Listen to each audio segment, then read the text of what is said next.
جب ماہ صیام رمضان المبارک جلوہ گر ہوتا ہے، جنت کے 8 دروازے کھول دیے جاتے ہیں، جہنم کے دروازے بند کر دیے جاتے ہیں اور شیاطین جکڑ دیے جاتے ہیں۔ اللہ جل شانہ اس موسم رحمت میں خاص عنایات اپنے بندوں پہ فرماتا ہے۔ ایک نفل ادا کرنے سے فرض ادا کرنے کا ثواب ملتا ہے اور ایک فرض ادا کرنے سے 70 فرائض ادا کرنے کا ثواب ملتا ہے۔ اسی طرح راہ خدا میں 1 روپیہ دو گے تو 70 روپے خرچ کرنے کا ثواب ملے گا۔ اسی طرح باقی نیکیاں بھی جتنی بھی ہم کرتے ہیں، وہ ایک نیکی کریں گے تو 70 گنا اجر ماہ صیام میں ہمیں نصیب ہوتا ہے۔ اس لیے اہل ایمان کا یہ طریقہ ہے کہ وہ اس مہینے میں کثرت کے ساتھ تلاوت کرتے ہیں، کیونکہ ایک مرتبہ اگر قرآن مجید پڑھ لیا تو 70 مرتبہ قرآن مجید پڑھنے کا ثواب نصیب ہوا۔ ماہ صیام میں چونکہ شیطان بندھا ہوا ہوتا ہے، تو ہم اپنے آپ کو نیکی کی طرف اگر لانا چاہیں تو اتنی رکاوٹیں نہیں ہوتی جتنی عام دنوں میں ہوتی ہیں، لیکن اس کے باوجود بہت سارے لوگ ہیں جو رات کو بڑا پکا ارادہ کر کے سوتے ہیں کہ میں صبح وقت پہ اٹھوں گا اور نوافل بھی پڑھوں گا اور نماز بھی ادا کروں گا، لیکن جب صبح ہوتی ہے تو انہیں یا تو جاگ نہیں آتی یا نیند سے بیدار ہو جاتے ہیں، بستر سے اٹھا نہیں جاتا۔ جب کہ وہی شخص انہوں نے صبح سبزی منڈی جانا ہو تو چھلانگ لگا کے اٹھتے ہیں اور سبزی منڈی پہنچتے بھی ہیں۔ سستی، طبیعت کا کسل نہیں ہوتا۔ عمومی طور پہ ہم اپنے آپ کو بیمار تصور کر لیتے ہیں اور سستی اور کسل کا نام دے کر کے، بہانہ دے کر کے ہم کہتے ہیں کہ بس کیا کریں، ہم کو ارادہ کرتے ہیں روز لیکن ہم سے اٹھا نہیں جاتا، بس طبیعت اس طرح کی ہے، کسل ہے، سستی ہے۔ یہ بات ذہن میں رکھیے گا کہ ارادہ کرنے کے باوجود بھی صبح جب ہم اٹھ نہیں پاتے یا کوئی بھی نیکی کا کام ہم کرنے کا ارادہ کرتے ہیں تو ارادہ کرنے کے باوجود ارادہ ہی رہ جاتا ہے، ہم کر نہیں پاتے، تو اس کا سبب یہ ہوتا ہے کہ بہت سارے ہم گناہ کر چکے ہیں اور ان گناہوں کی وجہ سے ہم نیکی کی توفیق نہیں پاتے۔ حضرت حسن بصری رضی اللہ تعالی عنہ نے یہی وجہ اس کی بیان فرمائی ہے۔ تو اس کا بہترین طریقہ یہ ہے کہ توبہ کی جائے، اور توبہ بھی سچے دل سے کی جائے، رو رو کے اللہ سے گناہوں کی معافی مانگی جائے، اور سچے دل سے جب توبہ کی جائے تو پھر سارے گناہ نہ صرف مٹا دیے جاتے ہیں بلکہ ان کو بدل کے نیکیوں میں تبدیل کر دیا جاتا ہے۔ تو ماہ صیام کے اندر پختہ عزم کریں اور اس عزم کو عمل کی شکل دینے کے لیے سچی توبہ کریں کہ ہمارا یہ رمضان اس طرح سے گزرے، یہ مہینہ اس طرح سے بسر ہو کہ ہم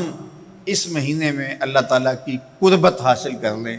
ہم گناہوں سے پاک ہو جائیں اور ہم جو ثمرات ہیں، جو فوائد ہیں اس مہینے کے، وہ ہم سمیٹ سکیں۔ تو یہ وہ مہینہ ہے جس کے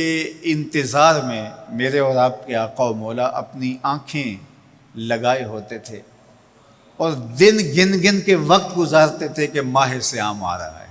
تو اس مہینے کا عزت کے ساتھ، تکریم کے ساتھ، اعزاز کے ساتھ استقبال کرو اور اس کو پلکوں پہ بٹھاؤ، اس کو دل پہ بٹھاؤ۔ اس مہینے کی تکریم یہ ہے کہ اس میں ہر برا کام چھوڑ دیا جائے۔ اگر کوئی شخص برا کام نہیں چھوڑتا اور روزے رکھتا ہے تو میرے اور آپ کے آقا و مولا کا ایک فرمان سن لیجئے، من لم یدع قول الزور والعمل بہ فلیس للہ حاجۃ فی ان یدع طعامہ و شرابہ۔ فرمایا کہ جو جھوٹ اور برے کام نہیں چھوڑتا،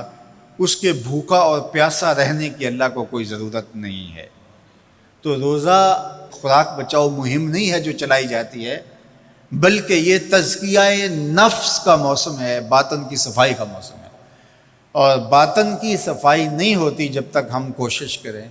آپ کے بدن پہ بہت ساری میل چڑھی ہوئی ہے اور جمی ہوئی ہے بدن کے ایک ایک عضو پہ میل، تو آپ پانی میں چھلانگ لگا کے باہر بھی آ جاتے ہیں تو میل نہیں اترتی، چلو کچھ نہ کچھ فرق تو ضرور پڑ جاتا ہے، لیکن میل نہیں اترے گی۔ میل کب اترے گی؟ جب آپ اپنے بدن کو مل مل کے اس کے اوپر صابون لگا کر کے اچھی طرح سے اس کو جب اتاریں گے محنت کوشش سے، تو پھر آپ کا بدن مہک جائے گا، ہلکا پھلکا ہو جائے گا، میل اتر جائے گی۔ یہ موسم رحمت ہے، اللہ کی رحمتوں کا می برسے گا، اس سے کچھ نہ کچھ فائدہ تو ہوگا ہی، لیکن حقیقی فائدہ وہی حاصل کرے گا جو اپنے گناہوں کو مل مل کے دھوئے گا اور اپنے آپ کو صاف کرنے کی کوشش کرے گا۔ تو اپنے من کے میل اتارنے ہیں، اپنے باطن کے میل اتارنے ہیں، اپنے اعمال کی درستگی کی کوشش کرنی ہے۔ صلاۃ التراویح مسجد میں نہیں آ سکتے تو گھروں میں پڑھ لیجئے، جس طرح بڑی عمر والے لوگوں کو، بیمار لوگوں کو کہا گیا کہ آپ گھروں میں پڑھ لیں، بچوں کو کہا گیا، لیکن چھوڑیے گا نا، یہ رمضان المبارک کا خاص عمل ہے۔ آج کل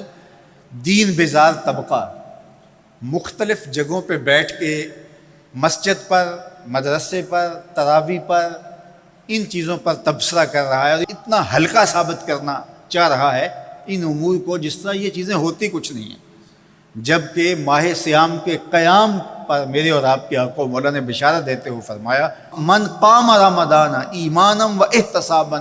غفر لہ ما تقدم من ذنبہ، جس نے رمضان المبارک کی راتوں میں قیام کیا ایمان اور محاسبہ نفس کے ساتھ، اللہ اس کے پچھلے سارے گناہ معاف فرما دیتا ہے۔ یہ بہت بڑی دولت ہے، تو اس دولت کو ضرور سمیٹیے گا،